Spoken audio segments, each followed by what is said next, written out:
Hola, hola, buenas noches por aquí. Es curioso el título, ¿no? Que le puse a esta conferencia. Y tiene que ver con algo que me pasó esta tarde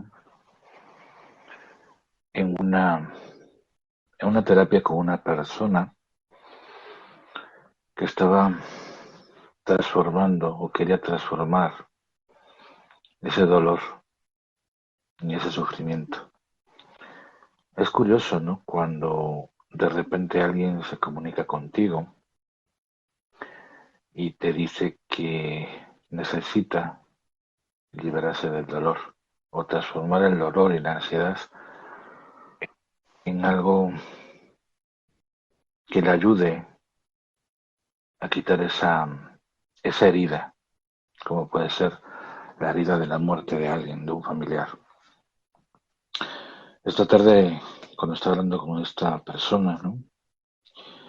Me comentaba de todas sus experiencias que él había vivido con un papá, ¿no?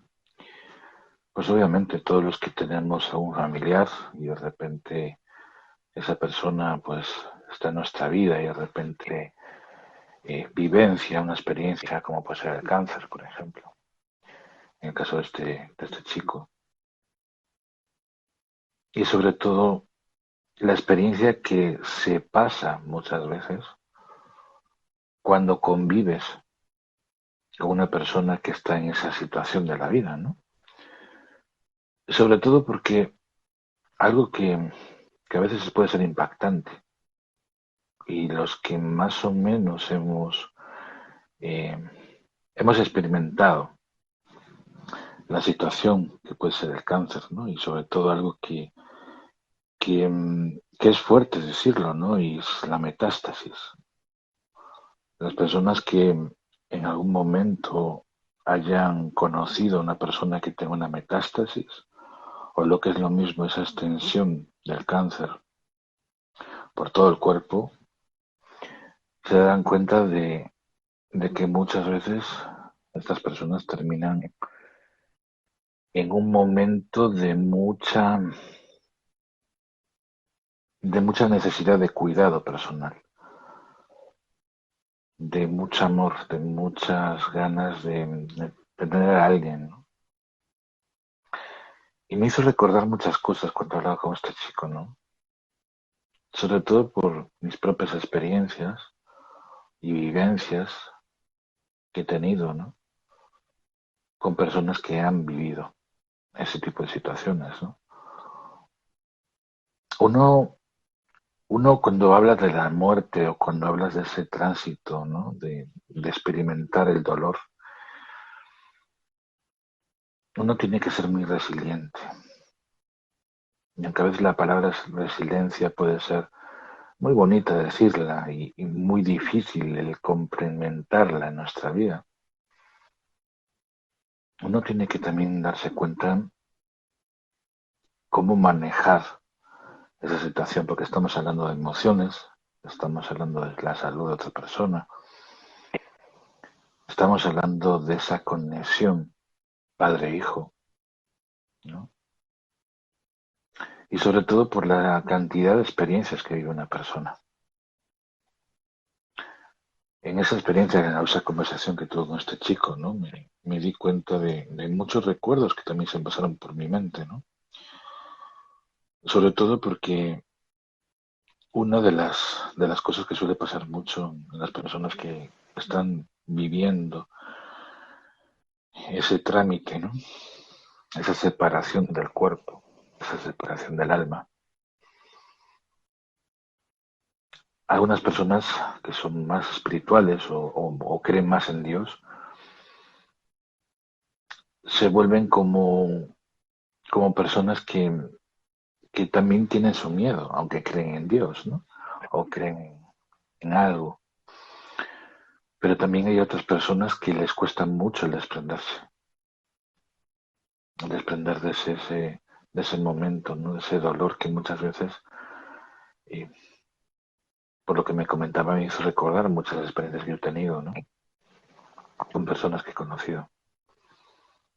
Sobre todo porque algo que ves en esas personas es que poquito a poco los ves más delgados, los ves sin fuerzas, los ves con una mirada mirando hacia el cielo, ¿no? Intentando descubrir si hay algo más allá de lo que nosotros estamos viendo.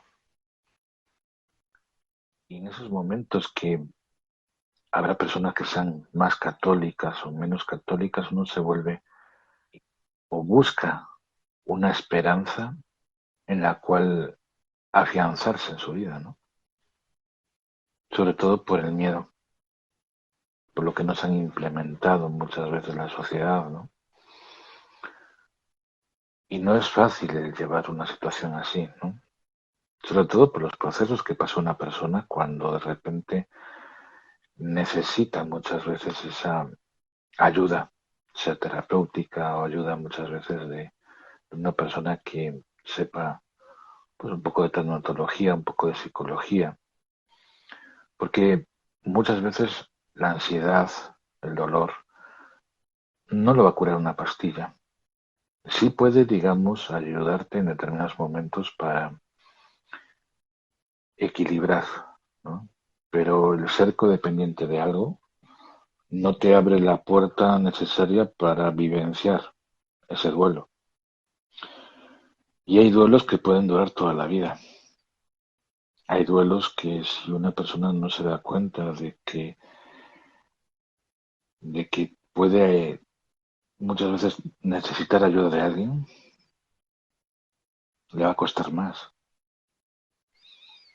A veces cuando una persona se vuelve más espiritual y empieza en ese camino de exploración,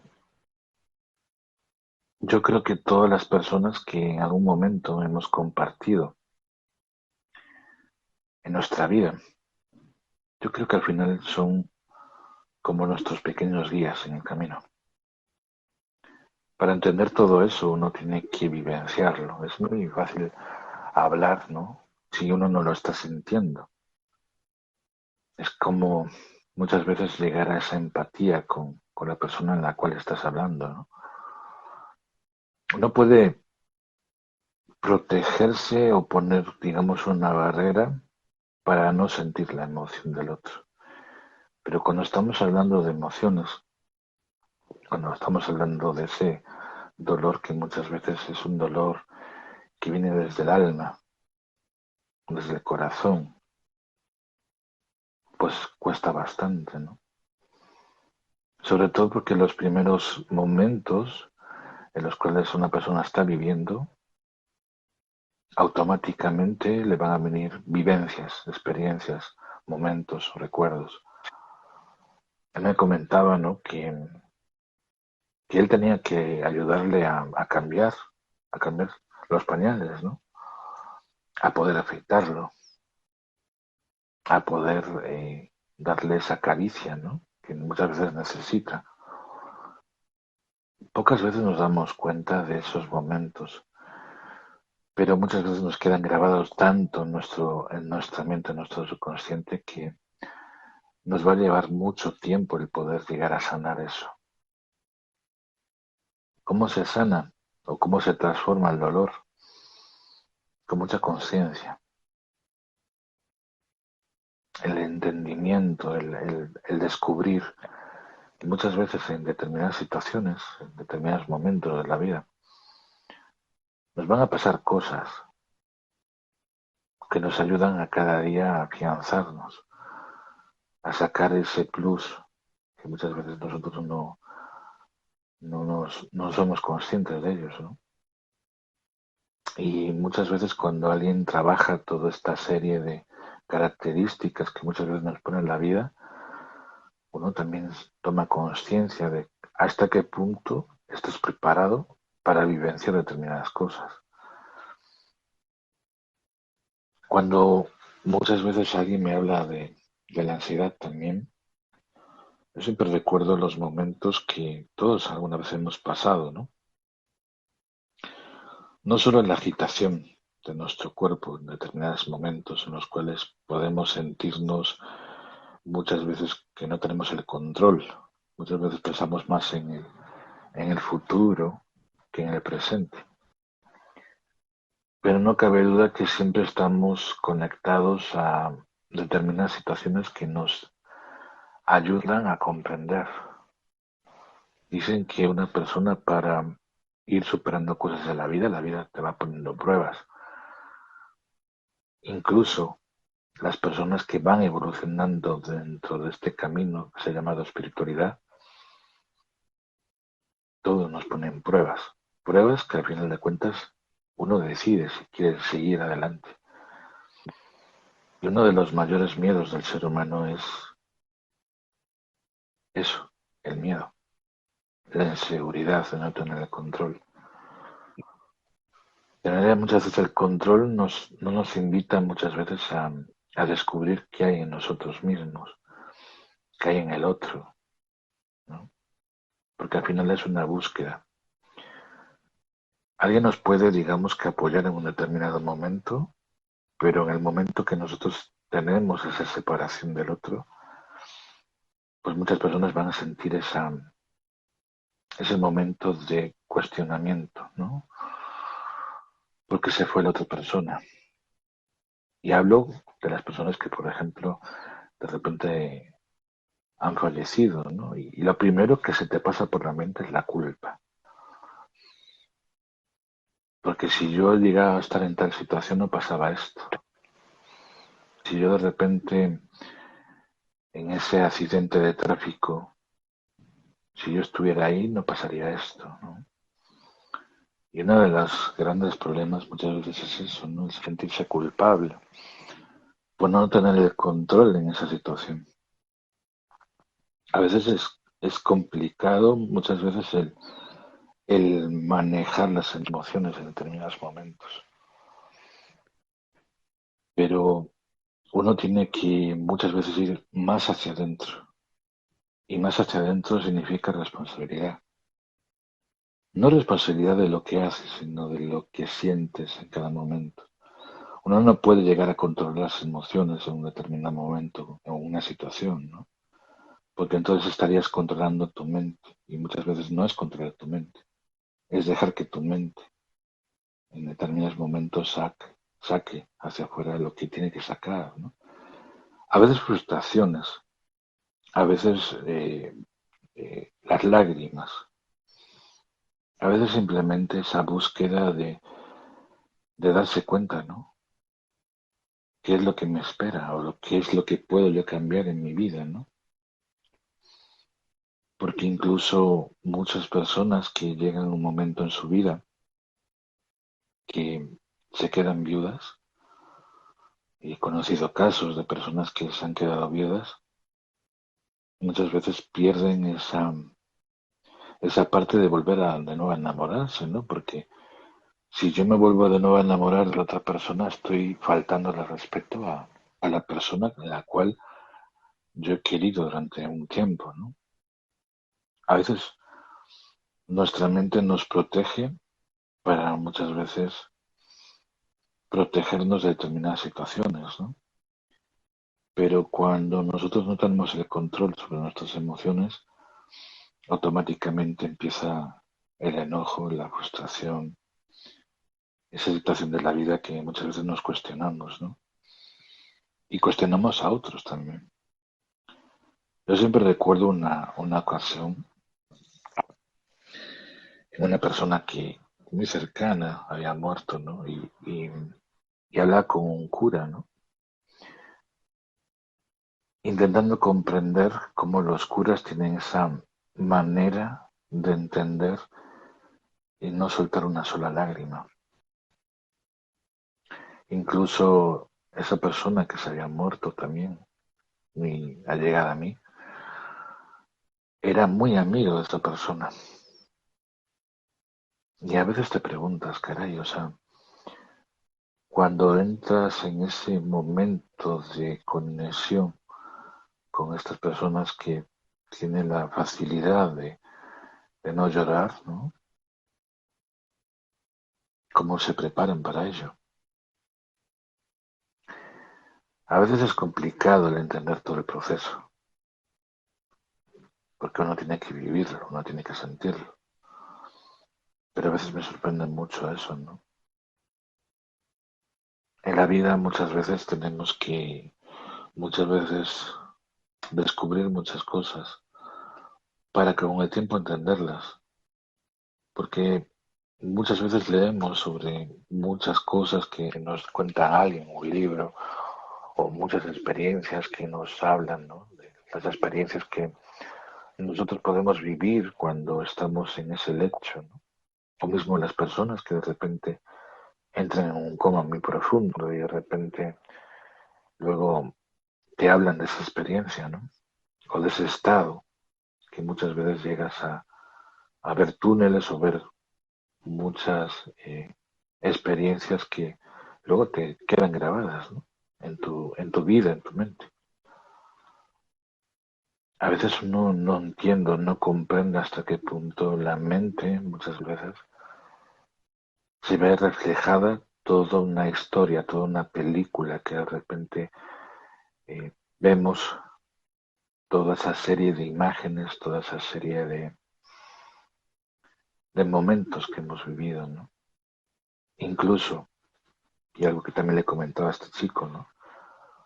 Que habrá momentos en los cuales tenga esa necesidad de estar con ese familiar, que en los propios sueños va incluso a conectarse con esa energía de su papá, ¿no? Y no solo eso también, sino habrá días que en esa ausencia de ese ser, muchas veces va a haber momentos en los cuales los va a ver, ¿no? A lo mejor puede ser una ilusión óptica, ¿no? Porque finalmente muchas veces crea cosas que realmente no están ahí. Pero las personas más espirituales sabemos que una persona cuando hace ese trámite hacia el más allá o llamémosle hacia el cielo, ¿no? Pues va a pasar por un proceso. Hay muchas personas que se quedan muy estancadas porque necesitan el cuidado de otros, ¿no? Y otras personas que también llegan a otro tipo de estados, ¿no? Y al final es un proceso. Y en muchas culturas lo podemos ver también, ¿no? Culturas que muchas veces nos invitan a ese punto de equilibrio, ¿no? De comprender lo que es la muerte, la transformación de ese dolor que muchas veces nosotros vivimos. Y yo personalmente en mi vida también he muchas veces vivenciado ese dolor, ¿no? Y cuando uno vivencia ese dolor, uno puede tener como pequeñas heridas, pequeños momentos, pequeños recuerdos. Incluso en muchas terapias se suele decir, ¿no? El escribir una carta con todas esas peticiones que tienes que decirle antes que una persona haya fallecido, ¿no? Porque siempre, por situaciones de la vida, por momentos de la vida, muchas veces te quedan cosas por decir, ¿no? Y en ese momento que tú escribes una carta o de repente te conectas con una meditación, muchas veces vas a descubrir que muchas veces puedes llegar a conectarte con ese ser, con esa persona, ¿no? Y en muchas ocasiones vas a vivenciar que eso que se ha llamado muerte al final es un paso hacia otro estadio, ¿no? Hacia otro estado de conciencia. Y en muchas culturas, o si vamos de nuevo a la psicología transpersonal, o vamos un poquito a esa búsqueda, digamos, del budismo, de esa experiencia que muchas veces nos invita a reconocer o descubrir, ¿no? Pues vamos a encontrarnos muchas respuestas. Cualquier persona que se entra dentro del mundo espiritual va a ir por diferentes caminos. Eso no significa que uno esté bien o el otro esté mal. Al final de cuentas uno va descubriendo hasta qué punto ese camino es el verdadero. para reconectar de nuevo con esa parte de descubrir, de transformar. Y eso es algo que puede ser fácil o puede ser difícil, depende del estado en el cual tú estés. Al final de cuentas uno tiene que muchas veces hacer esa búsqueda interior. Una búsqueda que puede conllevar años, para otras personas a lo mejor más experimentadas, pues son más fáciles de llevar, ¿no? Pero siempre digo, ¿no? Que cuando uno empieza a trabajar la espiritualidad o ese concepto que nosotros entendemos como espiritualidad, que no tiene que ver para nada con la religión, es un proceso de mucho tiempo, sobre todo por la manera con la cual luego vas entendiendo el proceso de los demás. Porque para volverse terapeuta de algo, uno al final no es la práctica, sino es la toma de conciencia. Y tomar conciencia de lo que estás tú viviendo en cada momento y de lo que las otras personas sienten. Es una conexión más bonita, es una conexión como puede ser un médico, ¿no? Cuando de repente está sanando a un paciente. Os dejo esa reflexión, porque al final de cuentas, en algún momento, todos vamos a transformar ese dolor y toda esa ansiedad, sea con la toma de conciencia de la respiración o simplemente con la toma de conciencia de nuestra vida. Que va a pasar un tiempo, va a pasar momentos duros, pues todos los vamos a pasar. Pero el poder de la resiliencia, el poder de la decisión y del fortalecimiento es algo que uno tiene que vivenciar. Porque si no vivenciamos ese tipo de cosas, nunca vamos a cambiar nuestra perspectiva con la cual estamos viviendo. Si todo fuera sencillo, todo fuera fácil, no tendríamos ese empuje muchas veces, ¿no? Porque hasta la ansiedad nos invita a hacer cosas. Hace muchos años, cuando de repente tenía esa ansiedad por hacer cosas, por eh, vivenciar experiencias, estudiar muchas cosas de repente, ¿no? Al final es una toma de la necesidad que tiene el cerebro por aprender. Y en ese aprendizaje es como volver de nuevo a reeducar a nuestro subconsciente, a nuestra mente. Porque nuestra mente, al final de cuentas, es como un ordenador que nosotros podemos ponerle poquito a poco programas o diferentes software, ¿no? Como una computadora y poquito a poco vamos implementando cosas. El problema es de ese software o de ese ordenador que tiene nuestro cerebro, cuántas veces le cambiamos la memoria, ¿no? Porque un ordenador en el momento que tiene poca memoria, obviamente se satura. Y eso es lo que le pasa a muchas personas, ¿no? El querer muchas veces tener el control de todo, ¿no? Que es lo que le pasa a la ansiedad. Siempre pensar en lo que me va a pasar después y si hago esto, ¿qué me puede pasar? Siempre la preocupación. Transformar muchas veces ese estado de ansiedad nos conlleva a una experiencia linda en ocasiones, porque el cuerpo tiene que sacarlo de alguna manera. Si esa ansiedad no la transformas en algo, automáticamente toda esa ansiedad puede producirte desde granitos en el cuerpo, momentos de mucha intensidad que conlleva también otros estados, ¿no? Y sí, muchas veces la respiración ayuda muchísimo. sobre todo en los procesos de ansiedad. Muchas veces cuando vemos a un niño respirar, un niño pequeño respirar, nos daremos cuenta de hasta qué punto es consciente de su respiración.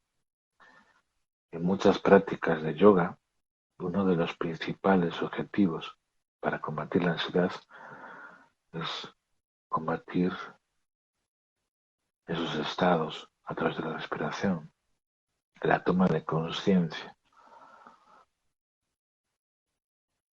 porque hasta en los momentos que estamos más agitados, de repente, podemos bajar el nivel de frecuencias de nuestro corazón, de nuestro mundo, de nuestras sensaciones que nosotros estamos viviendo. Lo que pasa es que vivimos muy alterados constantemente. En el momento que dedicamos un tiempo para descubrir cómo me siento en cada momento, no solo con la toma de respiración, sino la toma de conciencia del cuerpo, de las sensaciones que produce el estar conectado con el cuerpo, el descubrir cómo se siente en este cuerpo en este momento. Al final es un viaje que puede ser como esos viajes, ¿no? Que vas en tren y de repente estás viendo el paisaje. Puede ir muy rápido el tren, pero al final, cuando una persona mira por la ventana, sigues viendo el mismo paisaje. Y depende mucho de cómo manejas tu mente para que ese paisaje no vaya tan rápido. Puede ser difícil de entender el proceso, cómo la mente interpreta los paisajes. Hay una técnica también muy buena que yo siempre recomiendo, ¿no? Para las personas que a lo mejor estén eh, pasando por un trauma de su pasado, es una técnica que se llama MDR. Hace muchos años yo escuché un audio de MDR que hablaba sobre eso, ¿no? Ese tren que muchas veces estamos y en el momento que nos conectamos en ese viaje a nivel subconsciente, podemos llevar a transformar y transformar de una manera que lo vemos de otra manera las cosas. El cambio, la manera con la cual nosotros percibimos la realidad es algo que debemos de cuidar siempre, como un regalo de la vida, ¿no? Solo las personas que son más conscientes llegan a entender cómo cada uno entiende la realidad. Pero como digo siempre, a veces la realidad puede estar distorsionada, no por la persona que mira, sino por lo que tú estás viendo. Os dejo ese mensaje. Que tengáis linda tarde o linda noche.